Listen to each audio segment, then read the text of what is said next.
Looking up at the sky, searching for Allah Most High, he rejected the way of worshipping gods of clay. Prophet Ibrahim knew that Allah was near, and that the heart of a Muslim is sincere.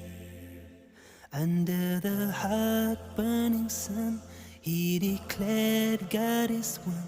Though with stones on his chest, his iman would not rest.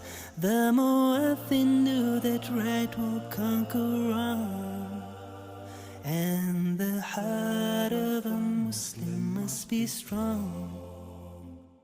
It's the heart of a Muslim through the guidance of Islam that makes you fair and kind and helpful to your